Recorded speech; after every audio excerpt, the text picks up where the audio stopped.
my gosh.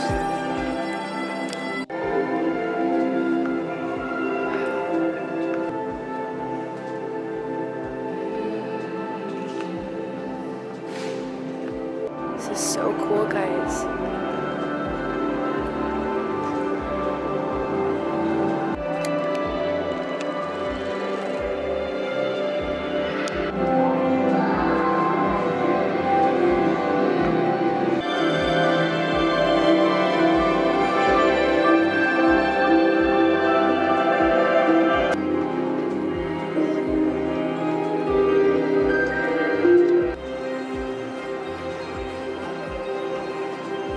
Et sentir néanmoins les étoiles de l'infini en nous clairement.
So we just had the coolest experience. A little gift shop.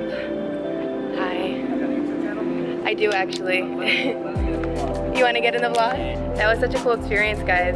Hey. Oh, you guys like the show? It was so cool. What is your name? Jordan. Jordan. Noel. Noel? Nice to meet you guys. Welcome. You guys will be in the vlog. Say hi. What's your YouTube channel? It's Olivia. It's my name. Olivia. I told Meg when we walked in, I felt like that is what Europe just feels like.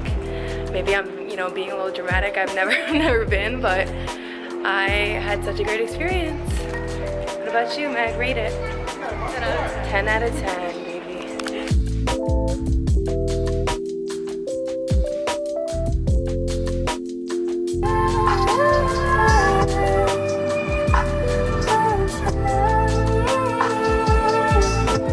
So, Meg and I are gonna get something to eat because we're starving. And then after, we're gonna go to the gym and I'm gonna be filming some of my workouts.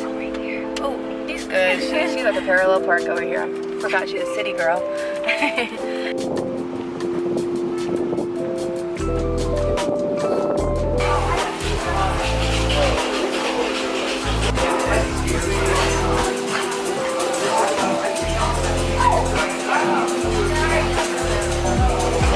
We stopped and got some healthy snacks. I really wanted to try these coconut chunks.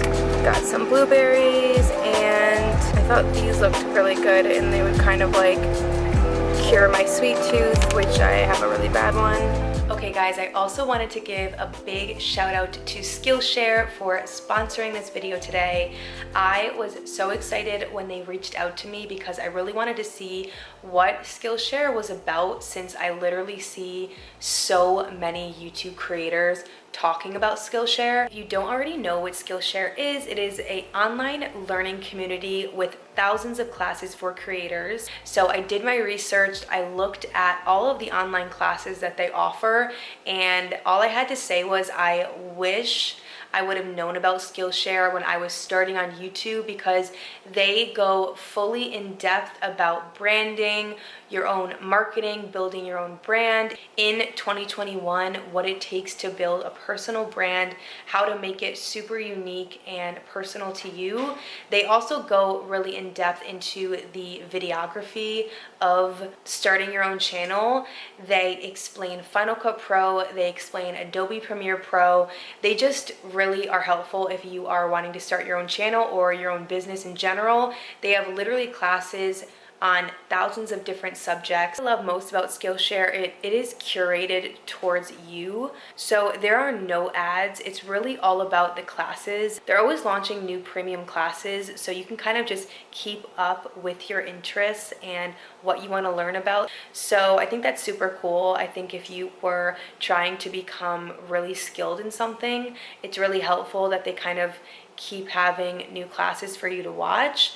I also really love Skillshare because it kind of felt like I was watching a podcast, which if you guys didn't know, I'm very into podcasts at the moment. So I kind of just like put a class on while I'm doing something, and depending obviously about what it is, and I can kind of just listen in the background, which is super cool. I thought every single class I watched, the creator was very enthusiastic about what they were talking about. They just gave me a lot of really useful information, and I like that it came from a personal experience from the expert themselves. So very, very cool. Really liked this class. I thought she was so smart. I absolutely loved everything she had to say. And another thing I love about Skillshare is they kind of let you just skip directly to the portion. So the next lesson is about developing your voice. So your voice is your copy. Obviously, you want to grow your audience because you hopefully want your brand to be successful. At least I did, and so that was a super important element of Chill House. This specific class was done by Cindy Ramirez Fulton. She's the founder of Chill House. Very, very good class. Highly recommend. I have a link in my description for the first 1,000 subscribers of mine that click the link. You get 1 free month of Skillshare, so you can start right away as soon as you click the link. I definitely advise doing it, guys. It was very helpful for me at least. And yeah, I'm just very excited for them to be sponsoring my video today. So go ahead and click that link if you are interested in learning more. But let's get into this video. Hi guys, welcome back to my channel. I am in a new room again, a different room, a different setup. As you guys know, I do not have a filming room yet, but it is in the works. So very, very excited to film this video today because this is a question I get asked all the time, especially from beginners and from my girls that just started working out, just started getting into weight training. This was definitely a question that I asked myself when starting to weight train. Obviously, you guys know I am not a fitness expert. I'm going to be coming and talking to you guys from my own personal experience today and what works best for me and what has worked for me so far. So I do want to just say that before we get into this. I did do a lot of prior research to this video. I've asked a lot of trained professionals on their opinion on this topic because, again, I don't think it's like, I keep moving around because I'm a little antsy. Again, I don't think this is just like there's a flat out specific answer to this. I do think this question ends up being a little bit personal to you and your own personal journey. I do think there's a right and a wrong way to go about your training intensity, and especially as a beginner, it's super important to know how much to train, how much is too much, and just how important rest is in general. I am going to be explaining this kind of fast today because I do want to move on into the rest of the video. I am going to be showing you guys a little bit of my workout today, and I guess I want to start with my own split. So I do lower, upper, lower, upper, lower, lower. But if I feel good by the end of the week, sometimes I'll add that 4th day in, or if sometimes the case is I don't feel like I went extremely hard on my previous lower day or my glute focused day, I'll do another 4th day, but it's usually 3 lower, 2 upper. That is what I've been doing for a long time now. I want to say definitely over a year I've been doing this. I guess about a year because we were in quarantine last summer. So it's been almost exactly a year. I've been doing this workout split. I absolutely love it. Ended up moving that red bean bag. I thought it was a little distracting. But yeah, guys, I want to really make this simple for you. I want to talk about how much I train and what I've learned about intensity over the last 3 years. Like I said, I do think this topic is very important for seeing growth and just continuing to progress over time with your workouts. So I want to get a little bit technical today. I don't want to get too scientific. Again, I am not an expert, but I did look at case studies and I did look at the scientific research to this topic because I didn't want to obviously just come at you with my own experience.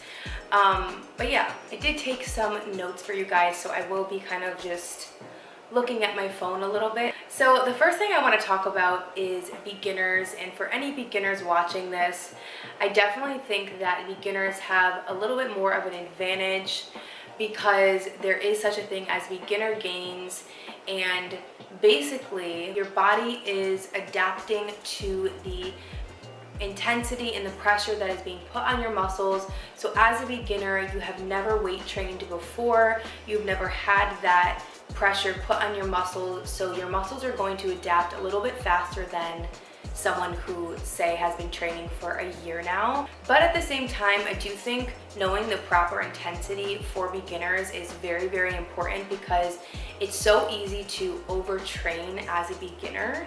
And I think especially when you go into your fitness journey and you're wanting to see all these changes, you're wanting to grow, you're wanting to change your body in some way, it's really easy to overdo it. So I do think if you are a beginner watching this, it's super important to know how much you should be training and how much is too little as well.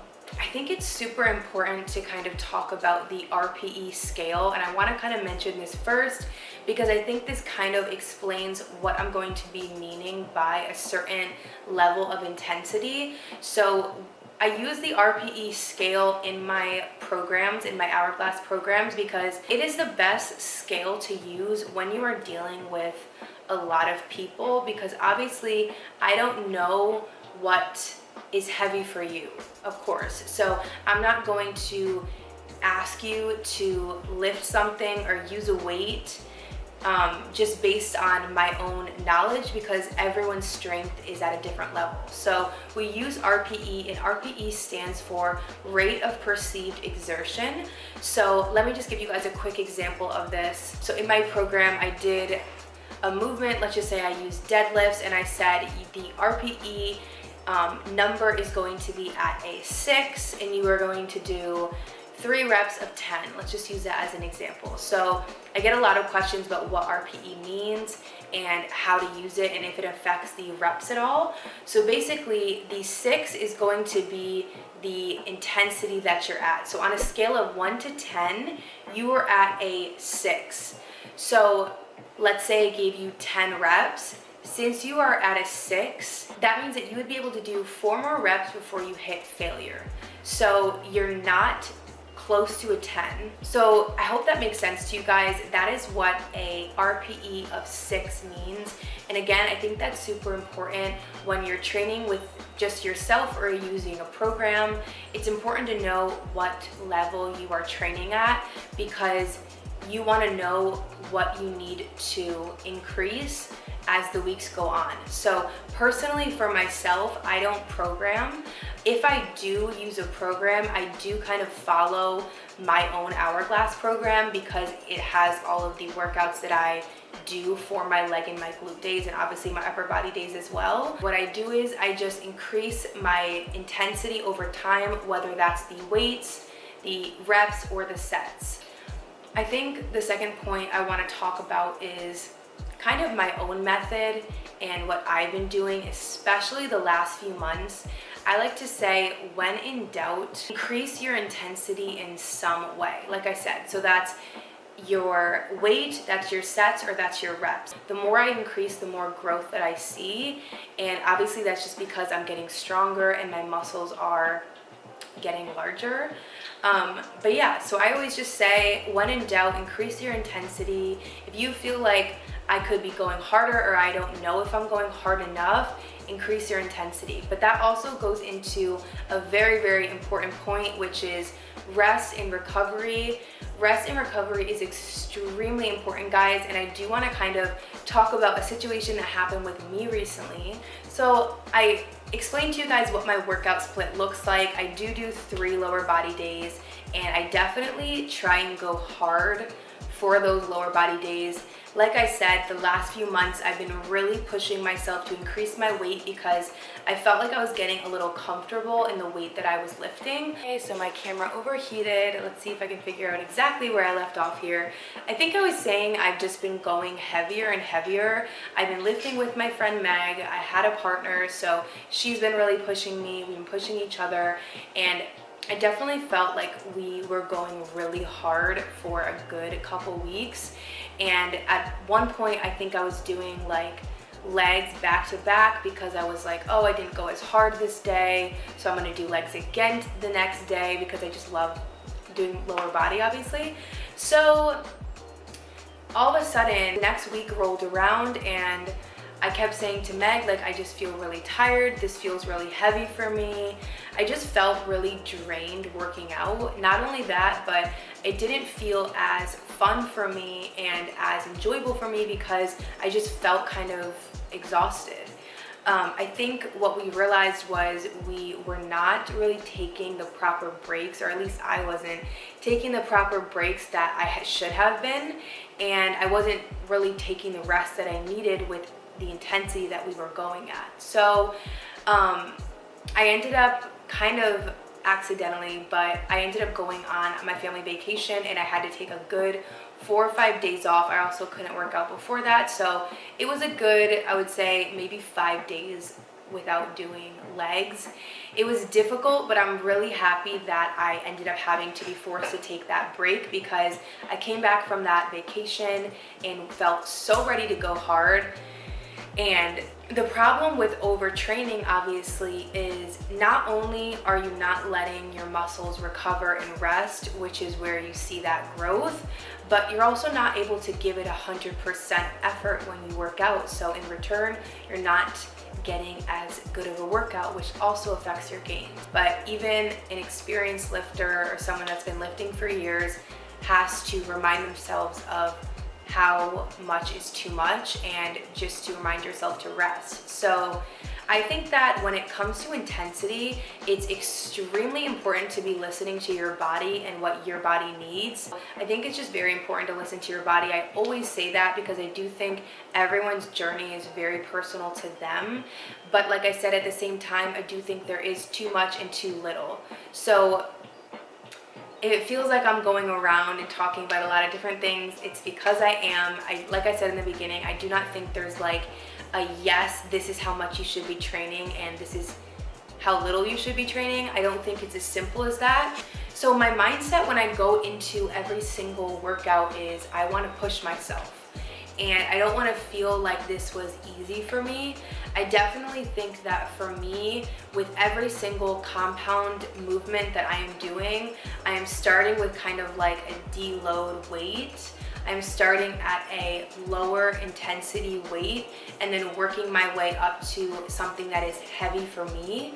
And since I don't program currently, what I do is I just keep track of the weights that I am using, how heavy I'm getting with each compound movement, and every couple of weeks I try and increase that.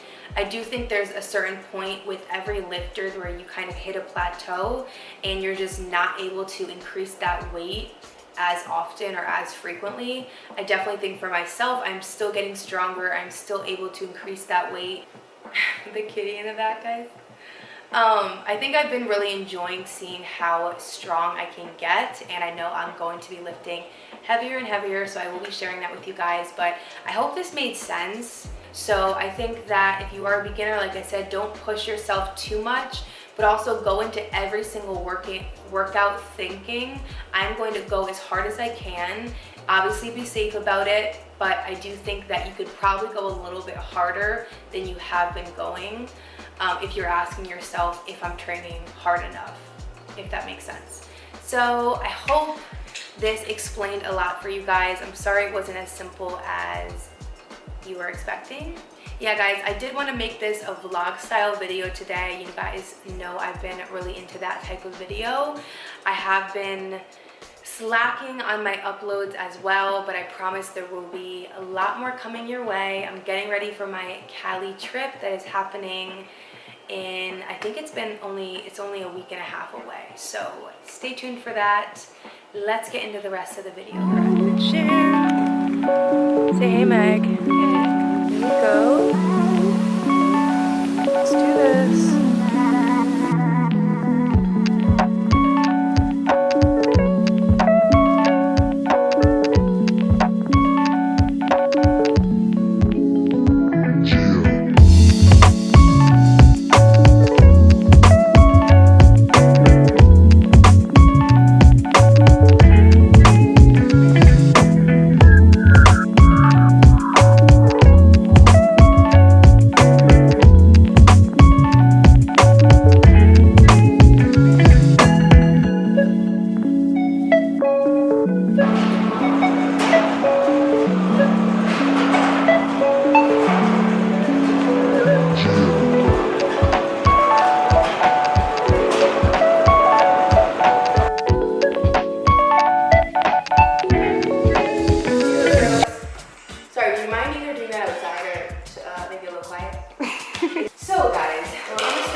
Rose only has this tiny little shaker. What is this even called?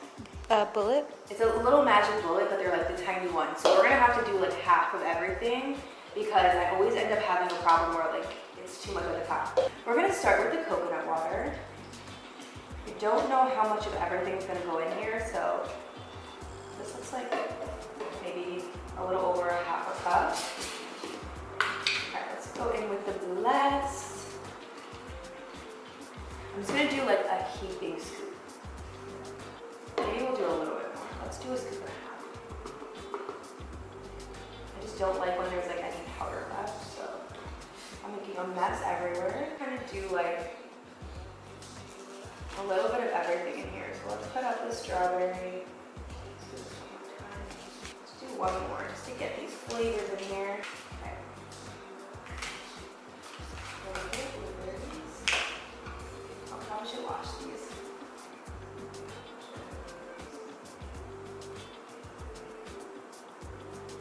And I did put these bananas in the freezer because I actually had a few subscribers recommend that I do that because they know that I like my shakes really cold.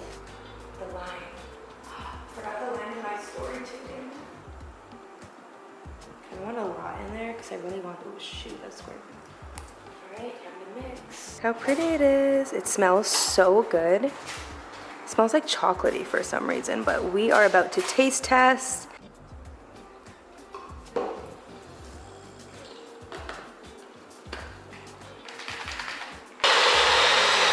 Okay guys, I am so excited to try this. We're gonna see. Like I said, I definitely have a, what's the word? Already an idea of what it should taste like, so I'm gonna be a little critical on this, but we are gonna see. Wow. Wow. This is insanely good. The weird thing is I don't even taste, like the Blessed protein just completely blended into this. I definitely taste like a little bit of a peanut butter taste. I think that if you want to have a little bit more of a high cal shake, you could for sure add a scoop of peanut butter. We did not add any because the protein powder was peanut butter, obviously. I ended up using like a whole cup of coconut water, which I definitely think overpowers it a little bit. But I personally love the taste of coconut water and I know it's good for you, so I do not mind. I think next time I might add a little bit of peanut butter myself because I personally love that flavor in a shake. But the lime is so good. It's such a like small hint of lime and it's so perfect. But this tastes so refreshing. This is definitely like, I could drink this and then work out after. Like it's very light, refreshing. Highly recommend you guys try making this yourself. It was super easy. As you guys saw, I only ended up using like a quarter of a banana, not even like, literally it must be like a quarter. I used like a small handful of blueberries, only 2 strawberries, a little piece of lime, and then we did like a cup of coconut water and a scoop and a half of Blessed. I will have the macros on the screen so you guys can see kind of how many calories we're looking at here, but definitely like almost exactly the same as the Beyond smoothie. I would give this one an 8.5 out of 10 just because I think I don't know, I think it maybe needed peanut butter, but absolutely loved it. So good.